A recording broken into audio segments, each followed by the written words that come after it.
The girl who was dust, Silver Moon Palace, awoke not with a fanfare, but a murmur, the whisper of Ilara's familiar routine against the creak of ancient floorboards.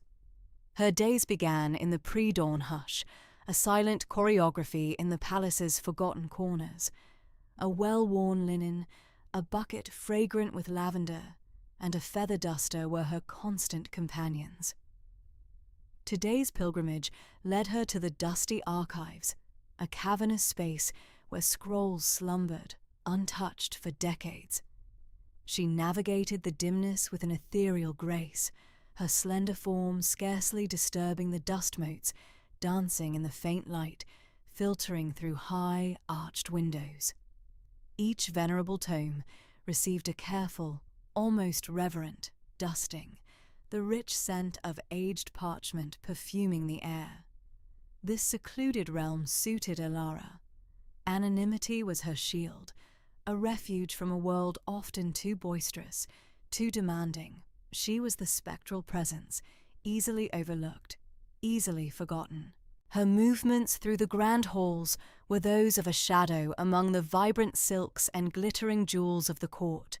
Her grey tunic and trousers, her uniform, melted into the stone walls.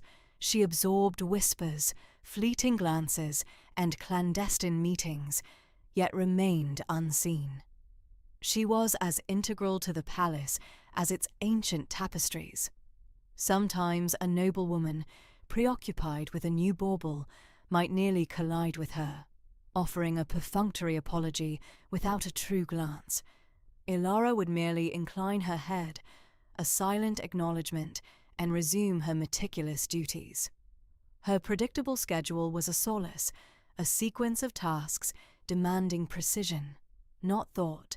She burnished intricate silver candelabras in the deserted West Wing, rearranged seldom-admired porcelain figurines in the abandoned receiving parlour, and swept cobwebs from the lofty ceilings of the forgotten servants' stairwell.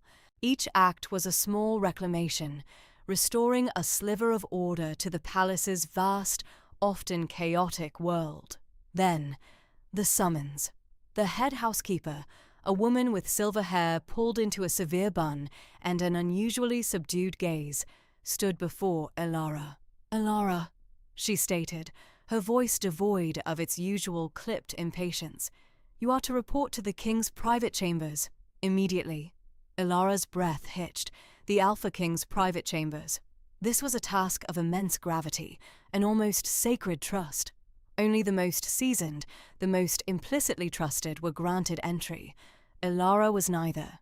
She was, quite simply, the lowest-ranked cleaner. A knot of apprehension tightened in her stomach.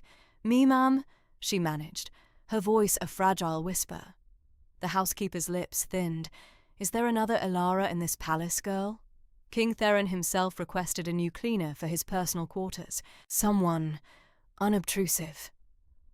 Her eyes swept over Ilara's unassuming figure, a flicker of something unreadable in their depths. "Consider it an opportunity. Do not disappoint." The journey to the King's Wing felt interminable, each step heavy, laden with a sudden, unfamiliar dread. The very air here felt different, thicker, charged with an almost palpable power. The guards, usually stoic, regarded her with a new intensity as she approached the formidable oak doors.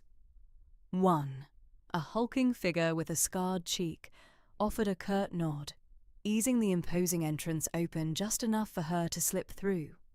The chambers were vast, almost overwhelming. Sunlight streamed through tall, arched windows, illuminating dust motes that pirouetted in a golden haze.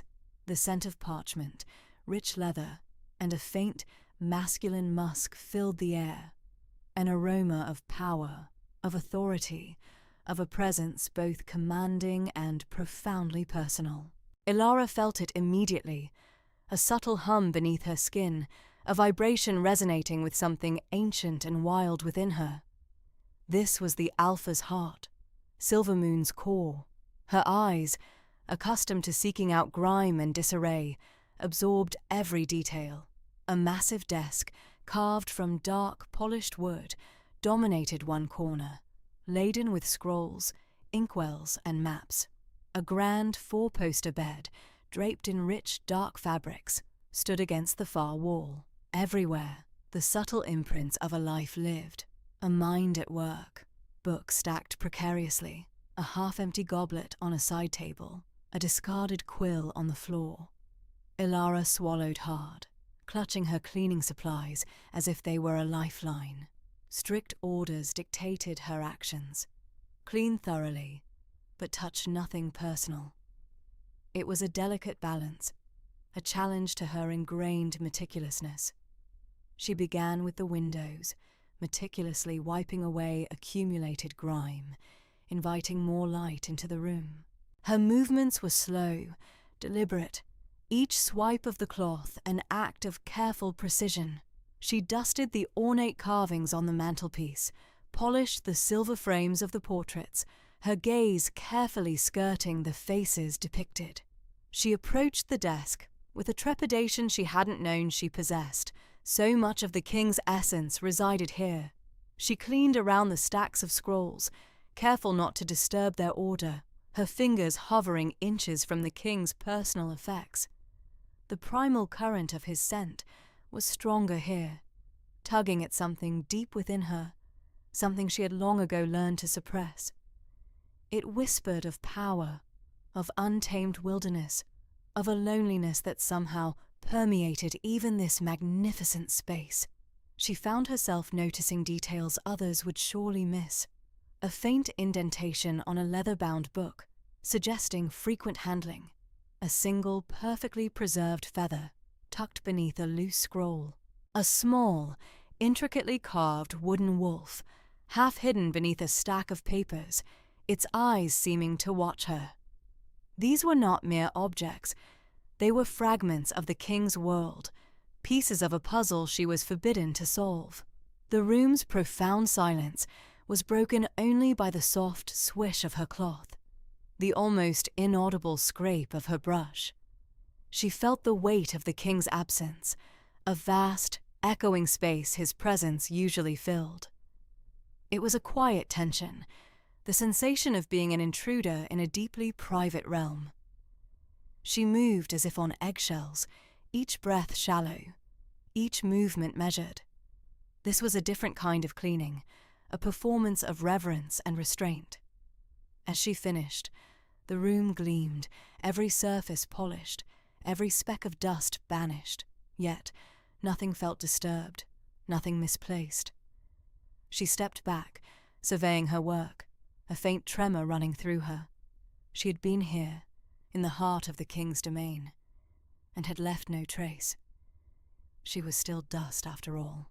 Just dust that had briefly, silently, made a difference. A scent of mountain herbs. King Theron entered his private chambers, the heavy oak door sealing behind him with a resonant thud.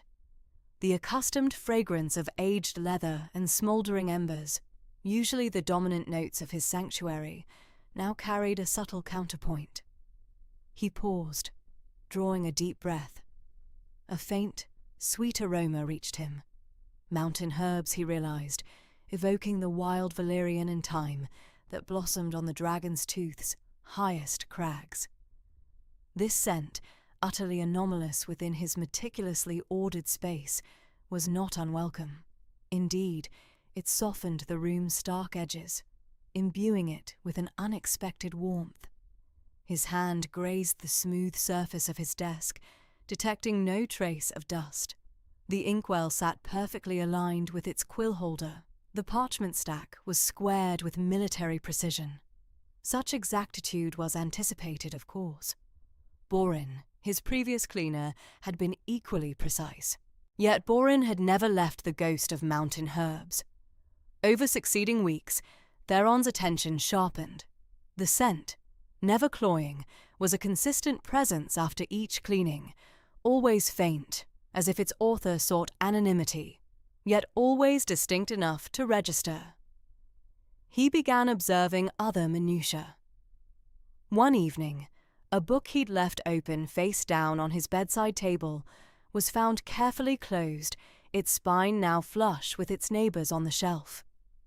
Another time, a loose thread he'd idly pulled from a study tapestry had vanished without a trace of damage. These were not the actions of a conventional cleaner, whose remit ended with tidiness. These were small, thoughtful gestures, almost intimate in their particularity. Borin, for all his efficiency, would never have presumed to handle the king's books or mend a tapestry without express command. Theron pondered the unseen cleaner's identity.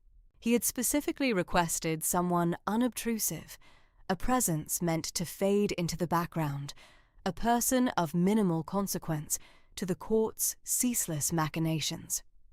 He recalled the palace master of ceremonies' stunned expression when he dismissed Borin, insisting on a cleaner from the lowest ranks, someone entirely unknown. He'd craved a tabula rasa, a true absence of influence in his private domain. Now, it seemed, he had found something far more captivating. He tried to glimpse them, altering his schedule, returning at unexpected hours, lingering in the hallways. But he never saw anyone. The work was always completed, the mountain herb scent a silent testament to their recent occupation, yet the cleaner remained elusive, a phantom in his own rooms. One morning, he deliberately left a scroll of sensitive diplomatic correspondence slightly askew on his desk, a test.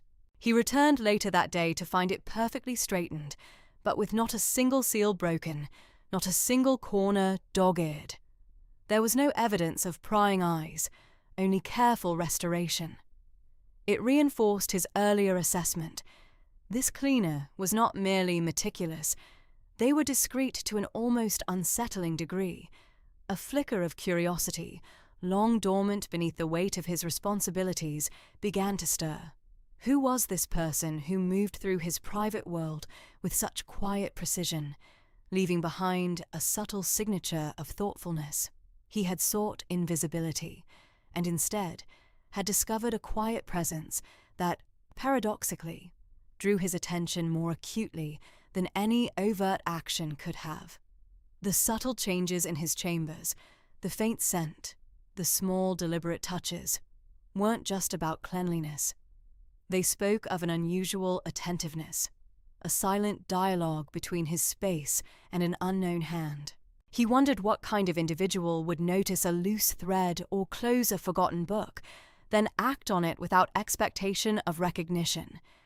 It was a curious puzzle, a minor distraction in a life dominated by grander, more perilous concerns, yet it held a strange, compelling pull.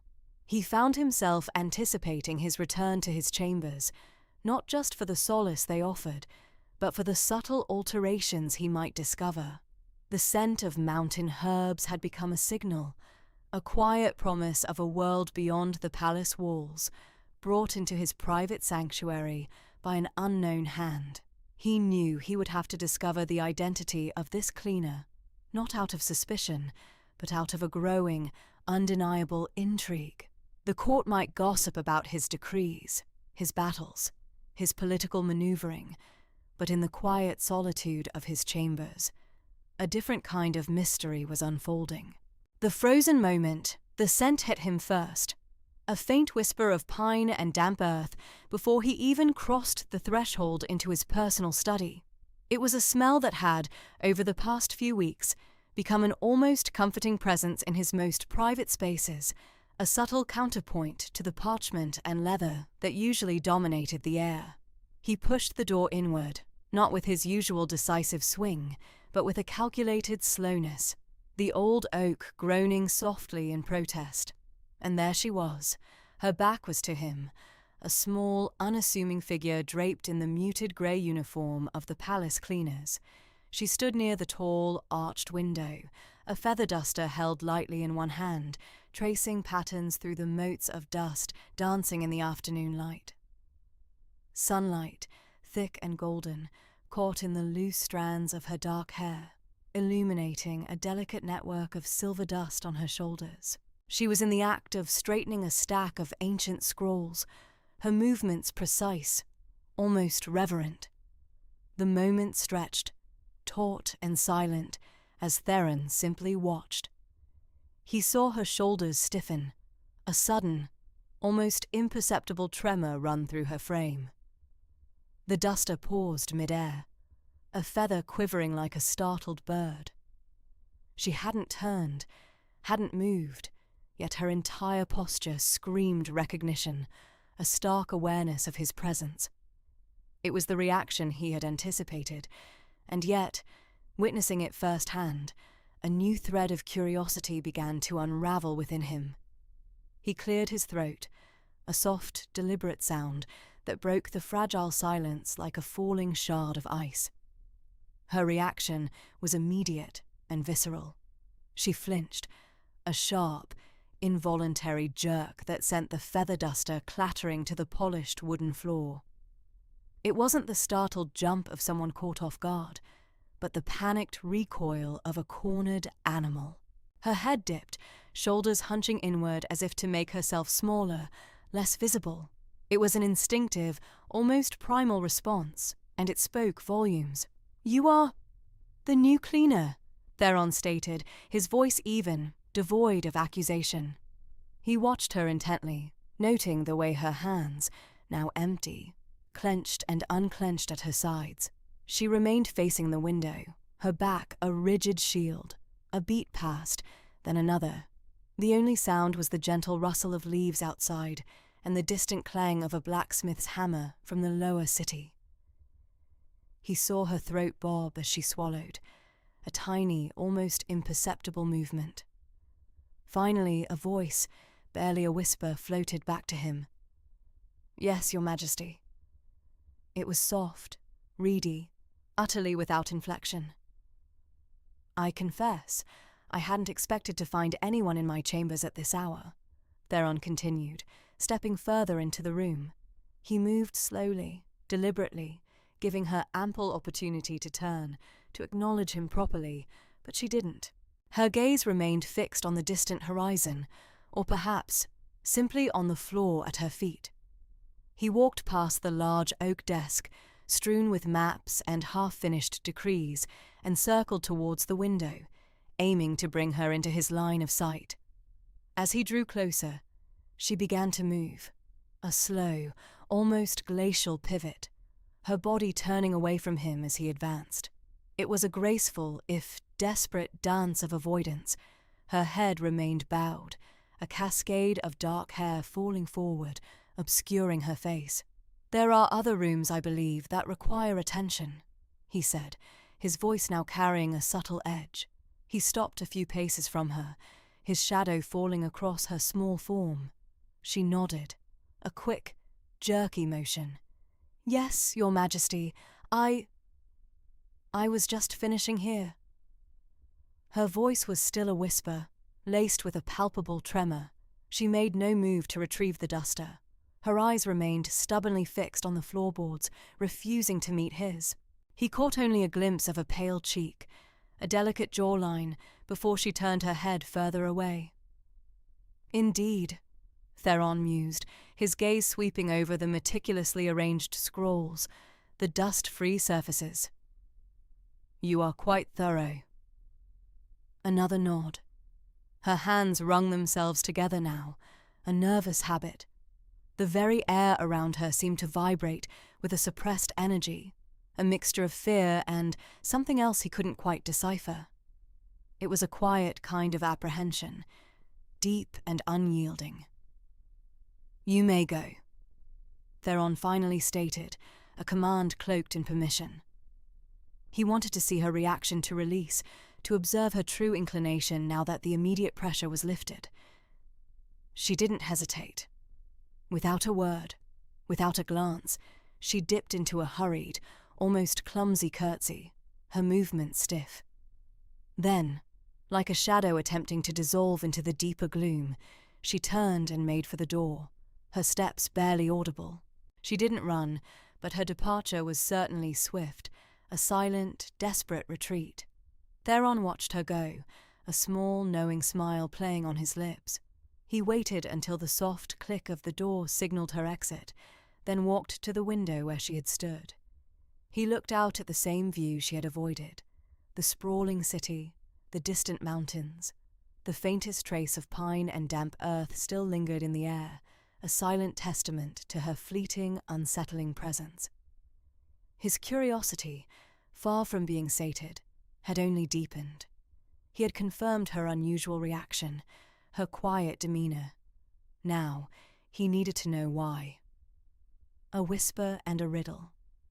The scent of beeswax and lavender still clung to the air of his study, a delicate perfume that defied the usual mustiness of forgotten scrolls and aged leather.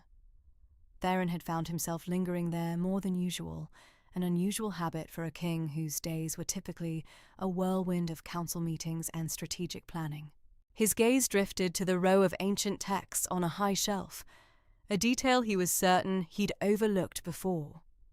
He'd barely glimpsed the cleaner, a fleeting shadow at the edge of his vision, but the memory of her swift retreat, the almost primal terror in her eyes, had etched itself into his mind. He was in his chambers the next morning, ostensibly reviewing a stack of treaties when she arrived. He heard the whisper of her approaching footsteps, a sound so faint it could have been the rustle of leaves outside his window.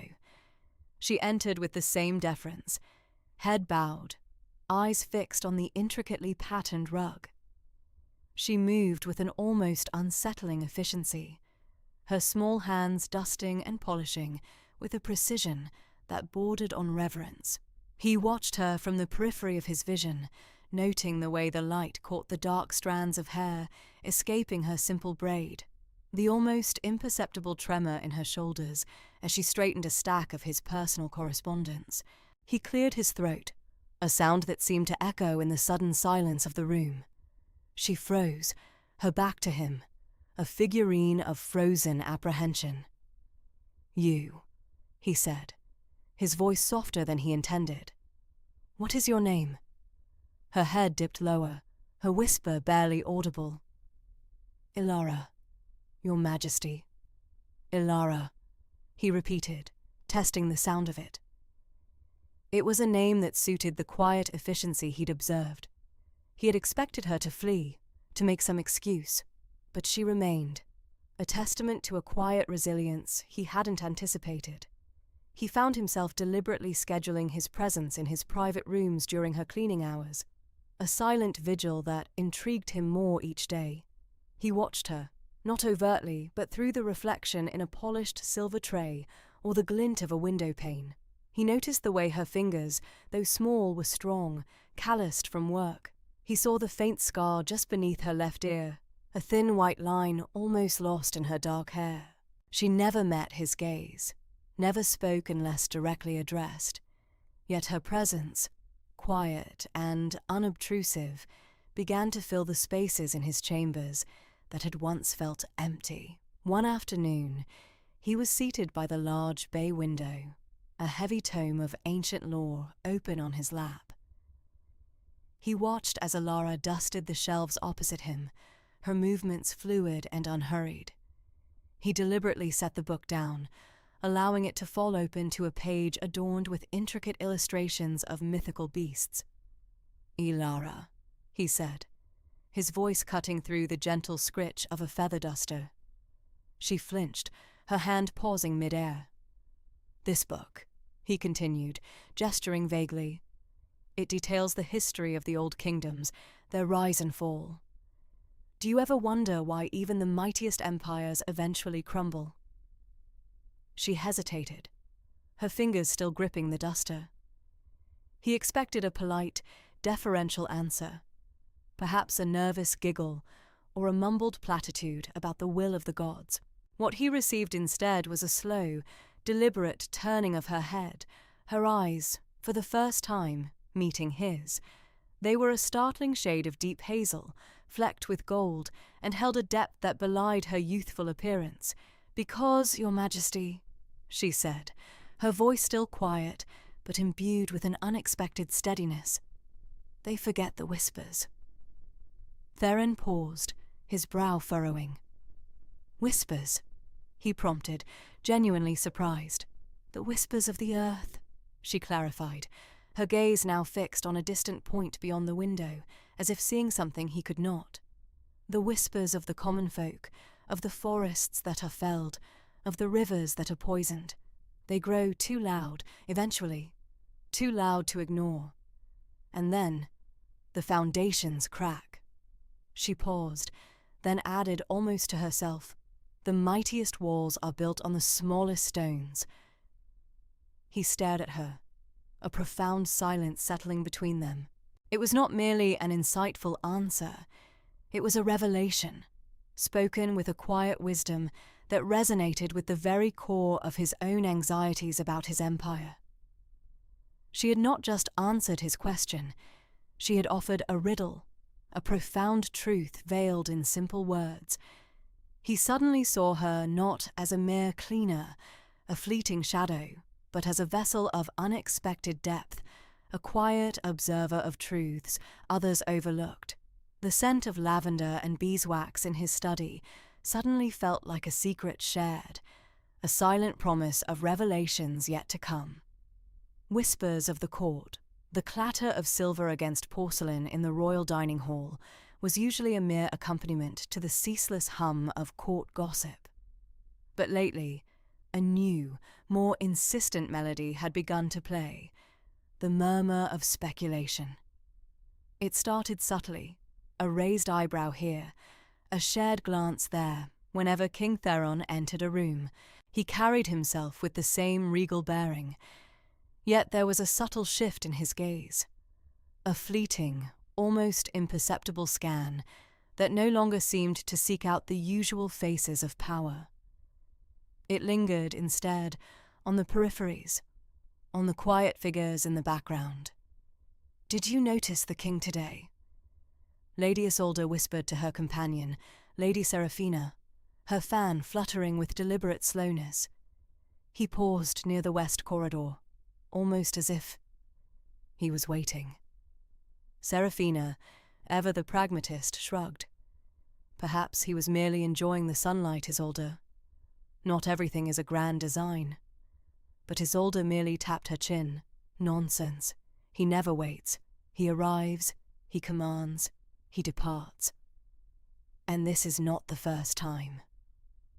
Indeed, the king's new habit of pausing, of his eyes drifting over the cleaning staff with an intensity that belied their invisible status, had not gone unnoticed. Maids exchanged nervous glances, footmen subtly adjusted their posture. Even the most oblivious stable hand had caught a fragment of a conversation about the king's unusual interest in the dust rag brigade. Alara, of course, was acutely aware of the shift. The court's eyes were like 1,000 tiny needles pricking at her skin even when they weren't directly on her. She felt them in the hushed tones of the kitchen staff, in the way a minor noble's aide would suddenly fall silent as she passed. It was like a suffocating cloak, woven from curiosity and suspicion, and it made her movements even more precise, her silence even deeper. She scrubbed the marble floors of the grand hall with a ferocity that belied her small frame, each stroke an attempt to erase not just dirt, but the very notion of her presence. She heard the whispers, too, carried on the draughts of the palace corridors. He spoke to her, they say. The cleaner from the Alpha's chambers. What could she possibly have to say to the king? The last phrase was always delivered with a sneer, a dismissive flick of the hand that solidified her lowly status, even as it acknowledged the king's inexplicable attention. She kept her head down, her gaze fixed on the task at hand, praying the earth would swallow her whole before she became an outright spectacle. Meanwhile, Lord Valerius, with his impeccably tailored coats and a smile that could charm a viper, had also begun to observe. Unlike the petty gossips, Valerius's interest was not born of idle curiosity, but of sharp, calculating ambition. He sat in his usual spot in the king's study, ostensibly reviewing trade agreements, but his eyes, the colour of a stormy sea, frequently drifted towards the king. He noticed the slight furrow in Theron's brow when the king thought himself unobserved, the way his attention seemed to wander during council meetings, only to snap back with a forced intensity. And then, There was the cleaner. Valerius had first dismissed the reports as palace rumour, another fleeting distraction for a powerful man, but the persistence of the whispers, and more importantly, the subtle alteration in Theron's demeanour, suggested something more. Theron was not a man given to whims. If his focus had shifted, there was a reason, and Valerius intended to uncover it. He caught sight of Elara one afternoon, dusting a forgotten portrait in a little-used antechamber. She moved with an almost ethereal grace, her small hands delicate yet efficient. Her hair, the colour of rich earth, was neatly braided, and her face, though perpetually downcast, held a certain unyielding quality. She was entirely unremarkable, yet Valerius felt a prickle of unease. Why her? He watched her for a long moment, his smile, usually so effortlessly charming, now a mask of pure calculation. This wasn't about a fleeting dalliance. Theron was too disciplined for such indiscretion in the heart of the palace. No, this was something else. A strategic interest, a hidden agenda. Valerius knew that in the intricate dance of court politics, even the smallest, most seemingly insignificant piece could prove to be a crucial pivot. He saw her not as a person, but as a potential lever, a variable in the complex equation of power. He smoothed the silk of his doublet, his mind already spinning possibilities. He needed to know more about this silent cleaner. What did she know? What had she seen? And more importantly, what could she be used for? The thought sent a thrill of cold anticipation through him. He would cultivate her, perhaps. Or if she proved an obstacle, remove her. Either way, Elara, the invisible cleaner, was now very much on Lord Valerius's radar. The whispers of the court were growing louder, and they carried a hint of danger Elara could not yet comprehend. The forgotten symbol, the whispers, once hushed and furtive, now swirled with a palpable weight, settling on Elara's shoulders like a shroud. Every glance from a passing noble felt like a physical prod. Every stifled giggle from the kitchen staff a barb. She moved through the king's chambers with a heightened awareness, her senses tuned to the almost imperceptible shifts in the air around her. Theron, meanwhile, had begun a peculiar habit. On her first day back after the incident in the library, Elara found a small, tarnished silver locket resting on his bedside table, half hidden beneath a stack of scrolls. It was a simple piece, unadorned, but the clasp was intricate, designed to resemble a coiled serpent.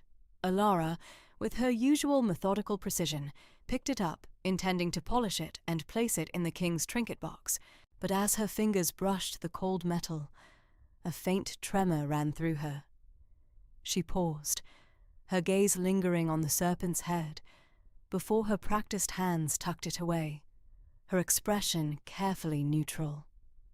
The next day, a single dried sprig of nightshade lay casually abandoned on his writing desk, its dark berries shriveled and brittle. It was a potent, dangerous herb, rarely brought within the palace walls. Elara's breath hitched, a faint flush creeping up her neck. She knew the plant, not just by sight, but by its subtle, earthy scent, a scent that stirred a faint, unwelcome memory. She swept it into the waste bin, her movements a fraction too deliberate. Theron, ostensibly engrossed in a weighty tome by the fire, watched her through the periphery of his vision. He hadn't lifted his head, hadn't acknowledged her presence in any overt way. Yet he missed nothing. The fleeting hesitation at the locket, the almost imperceptible stiffening at the sight of the nightshade. He was searching for something, a tell, a crack in her carefully constructed facade of anonymity. He wasn't merely observing, he was testing. The true test arrived a week later. Elara was dusting the elaborate mantelpiece above the main hearth, her cloth gliding over polished wood and intricately carved stone. Her fingers traced the familiar contours of a hunting scene, then a stylized depiction of the royal crest, But further along, partially obscured by a heavy tapestry, something new caught her eye.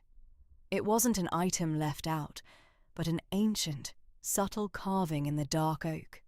It was a symbol she had never seen before in the palace, a stark contrast to the familiar heraldry. 3 interconnected circles, each containing a single stylized feather, arranged in a triangular pattern. The lines were sharp, precise, suggesting an ancient hand. As her gaze fell upon it, a jolt, cold and sharp, shot through her. Her breath hitched, her hand flying to her mouth, stifling a gasp. The air in the opulent chamber seemed to thin, pressing down on her. Her eyes, usually downcast and guarded, were wide, fixed on the symbol with an intensity that bordered on terror. Recognition, stark and undeniable, warred with a deep-seated fear in their depths. Her face, typically pale and composed, was now devoid of all colour. Her lips parted in silent shock.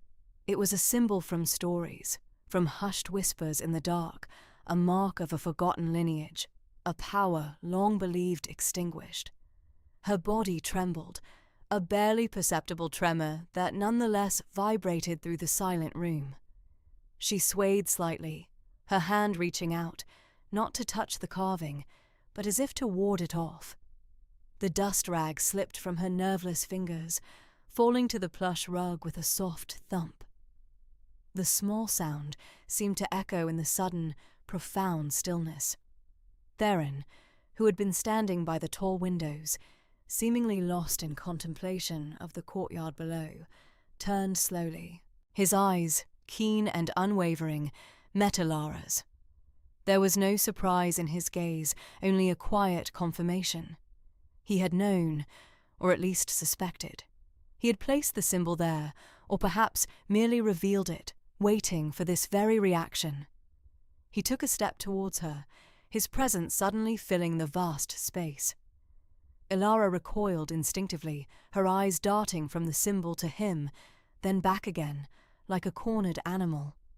The fear was raw and unconcealed now, stripping away all her carefully constructed defences. It was more than just fear. It was the terror of exposure, of a past long buried finally resurfacing.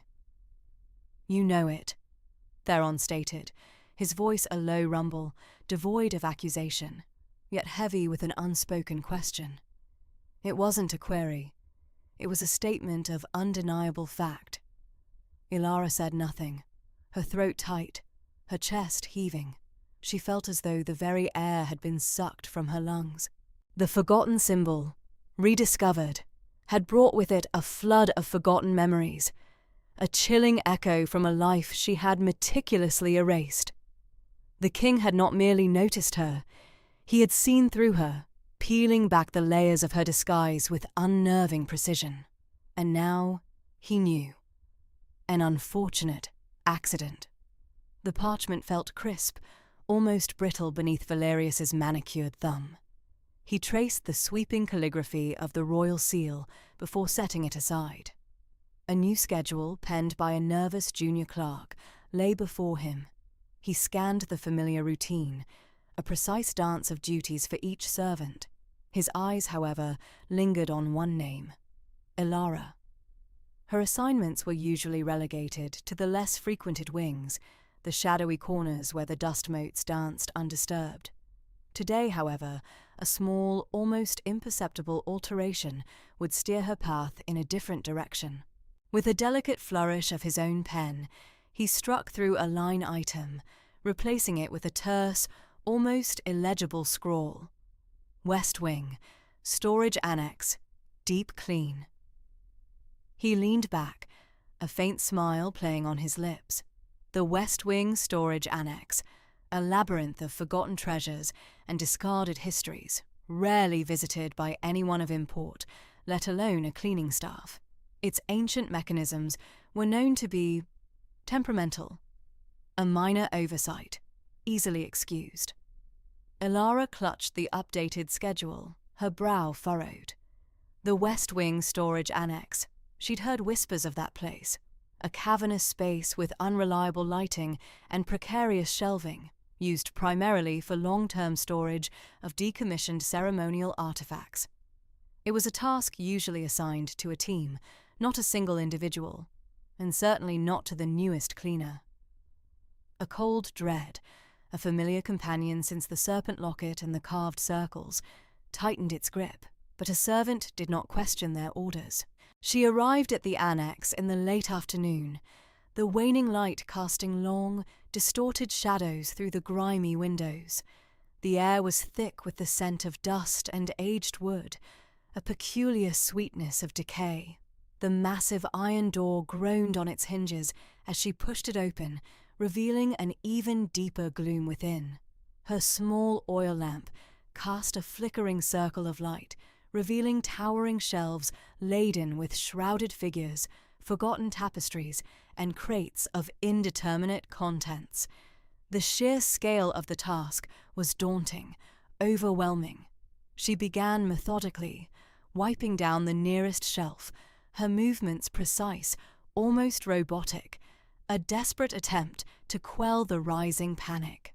Hours later, the sun had long since dipped below the horizon, plunging the palace into twilight. Ilara was deep within the annex, her lamp barely piercing the oppressive darkness.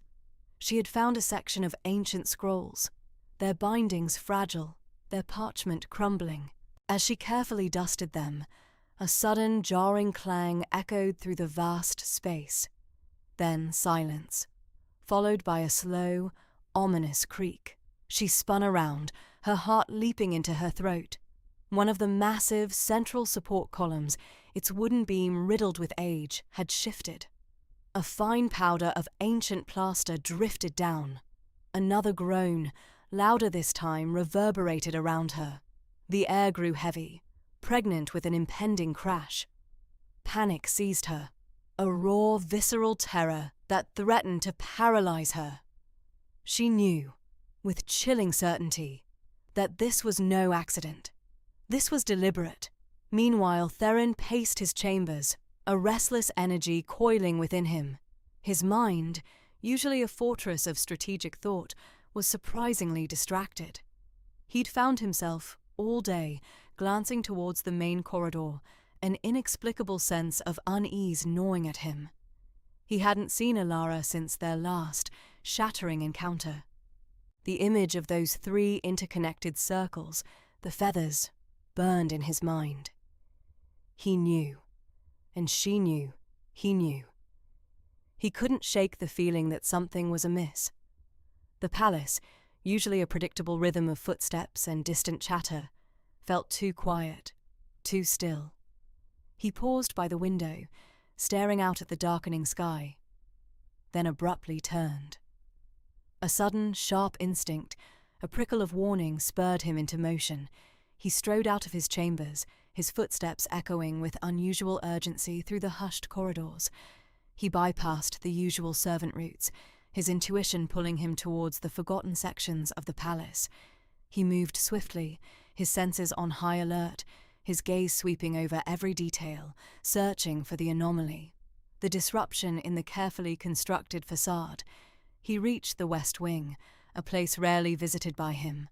The silence here was different, heavier, laced with a faint, metallic tang he couldn't quite place. He saw the iron door of the storage annex, slightly ajar, a faint, flickering light visible from within. A surge of grim certainty washed over him. He pushed the door open further, the groan of the hinges swallowed by a more profound sound from deeper within. The splintering crack of stressed wood, the ominous rumble of dislodged stone. "Ilara!" he roared, his voice cutting through the oppressive air, a primal sound of warning and command. He plunged into the gloom, guided by the flickering lamp and the increasingly frantic sounds of structural collapse. Just as a massive beam buckled, showering debris, he saw her, frozen in terror, eyes wide with a desperate, trapped fear. He moved with the speed of a predator, covering the distance in a few powerful strides, grabbing her arm just as the ceiling groaned one last agonizing time, ready to give way completely. He pulled her hard, a powerful, protective yank, dragging her backward, away from the imminent catastrophe, the roar of collapsing timber and masonry erupting behind them, sealing off the entrance with a deafening crash. They stumbled out into the relative safety of the corridor, dust and debris billowing from the ruined annex. Ilara gasped, coughing, her body trembling uncontrollably. Theron held her firmly, his grip a stark contrast to the chaos they had just escaped. His eyes, usually cool and calculating, burned with a fierce, protective intensity. He had found her. Just in time, the truth revealed. Dust motes danced in the single shaft of light, filtering through a crack in the annex's collapsed ceiling, illuminating the debris that had very nearly claimed Ilara. Theron's grip on her arm was still iron-tight, his chest heaving not from exertion, but from a raw, primal fear that had seized him moments before. The smell of crumbling plaster and old wood filled the air, a stark reminder of how close they'd come.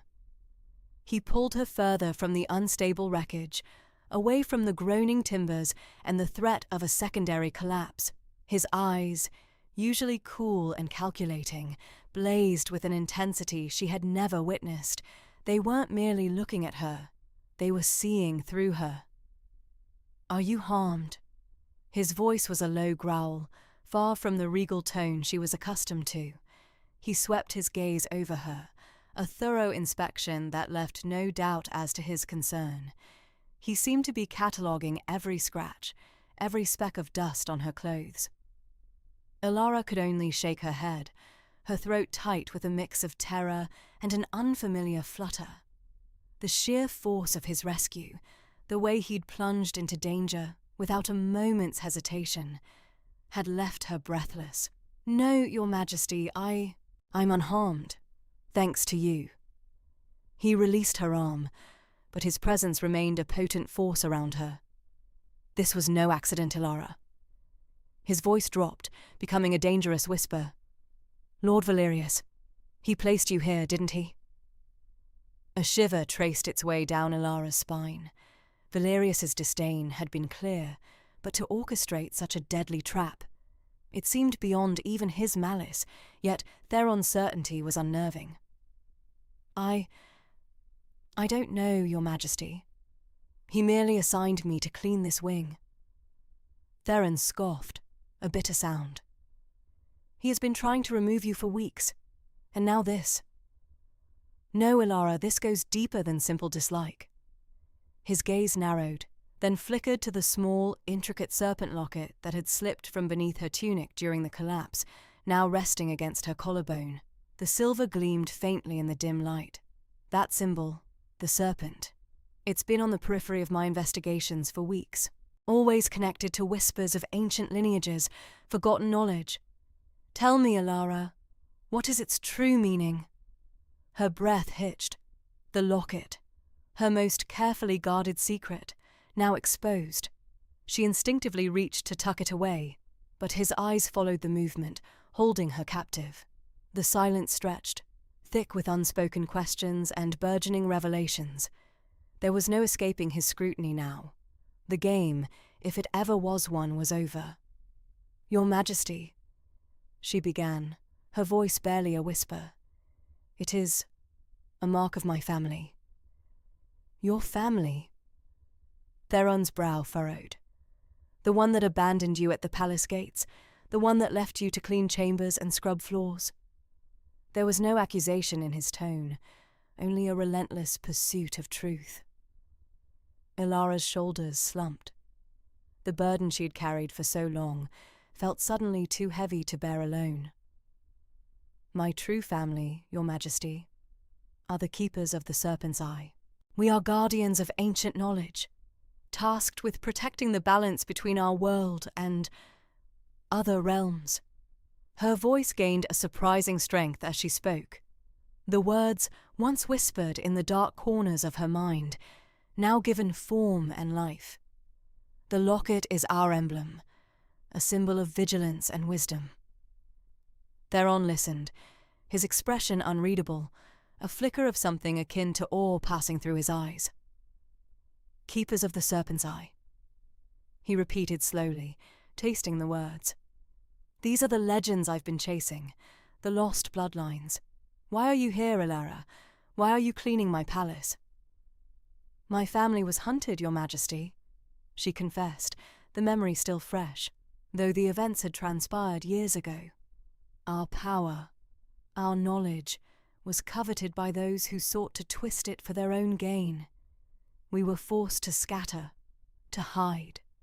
My parents, they placed me here, at the palace, believing it to be the safest place.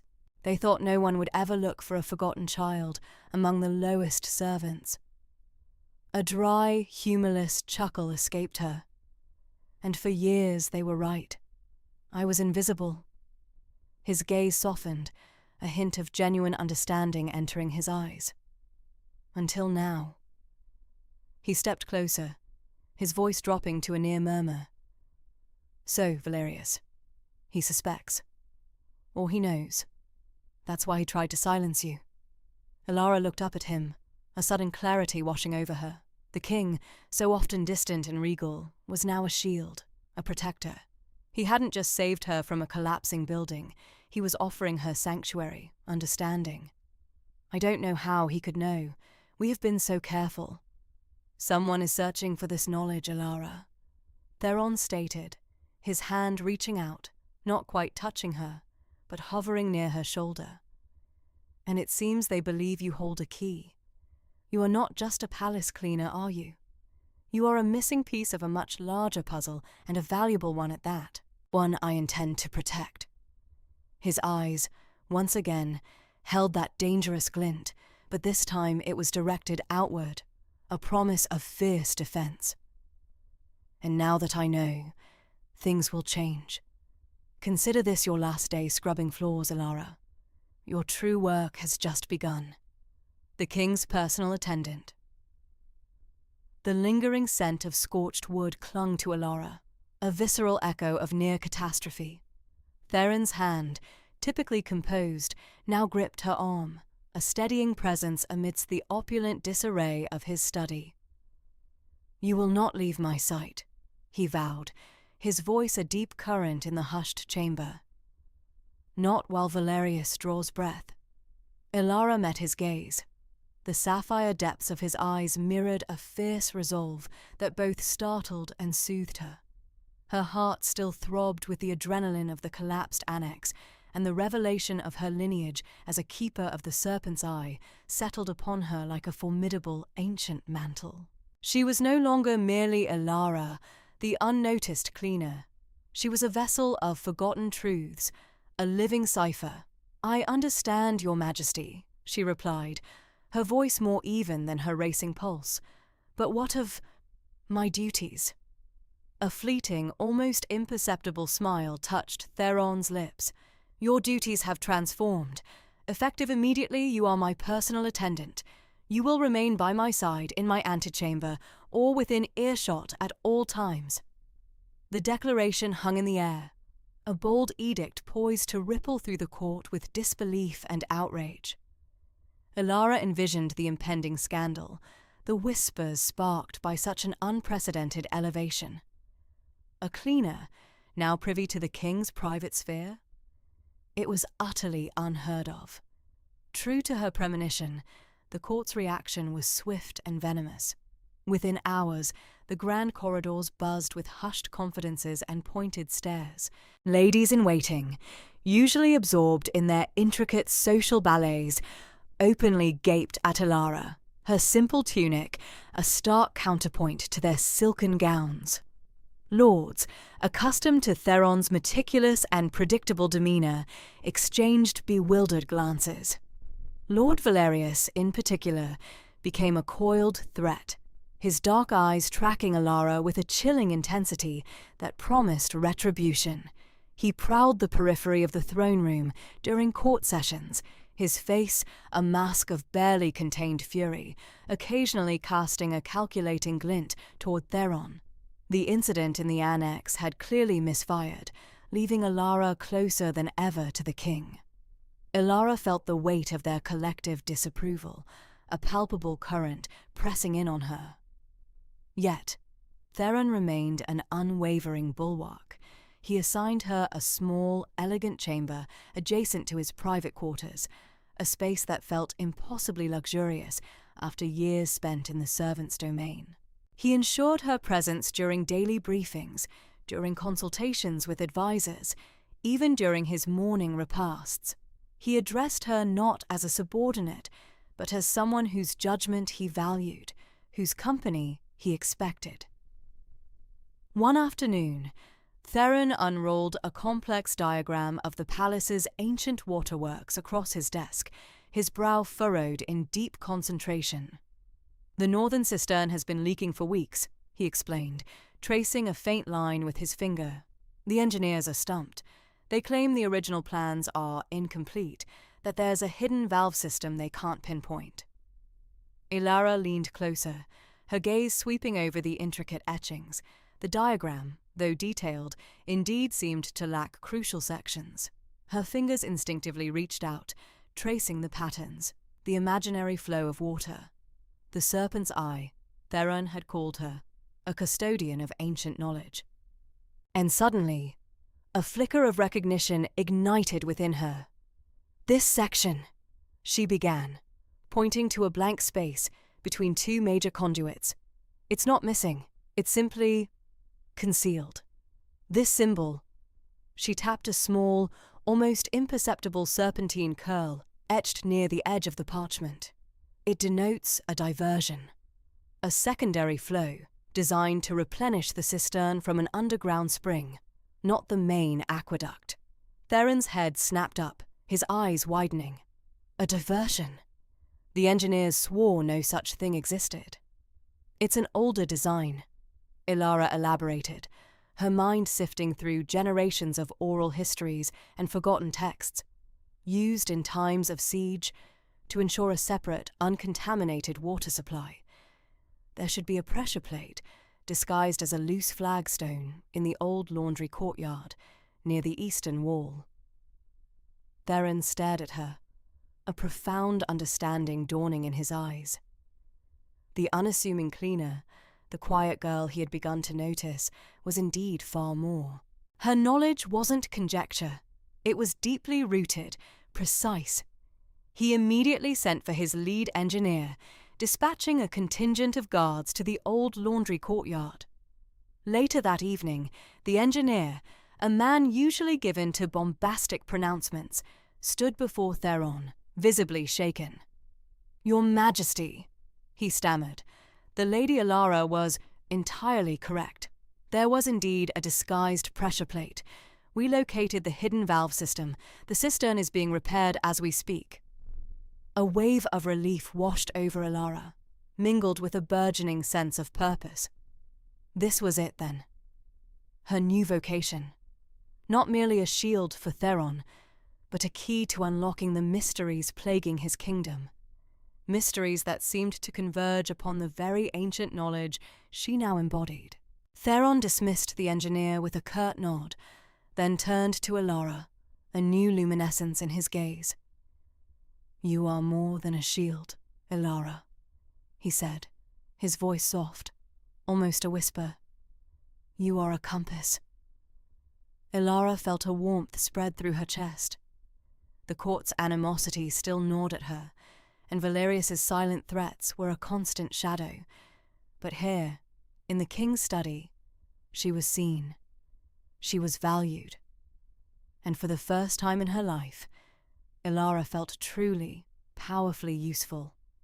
The quiet tension that had defined her existence was slowly shifting, evolving into a different kind of intensity, one intertwined with purpose and the undeniable growing proximity of the king.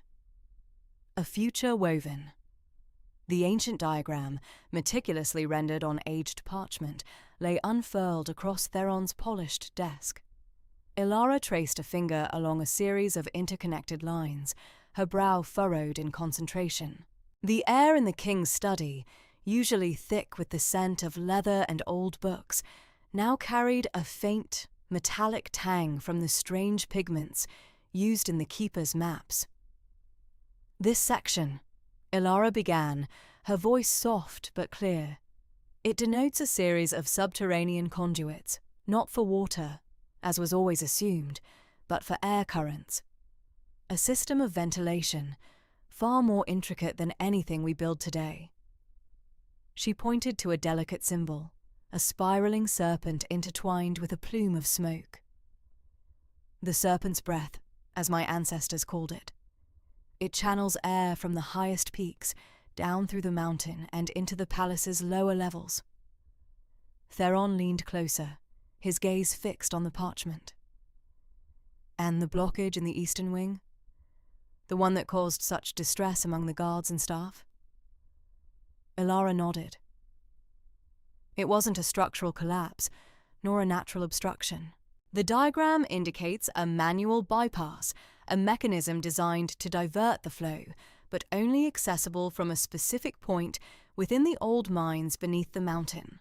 A point that, according to court records, was recently reopened by Lord Valerius for resource exploration." A slow understanding dawned on Theron's face, hardening his features. The unusual drafts, the stale pockets of air, the inexplicable weakening of the palace's structural integrity in that particular wing. It all clicked into place. Valerius hadn't been searching for minerals.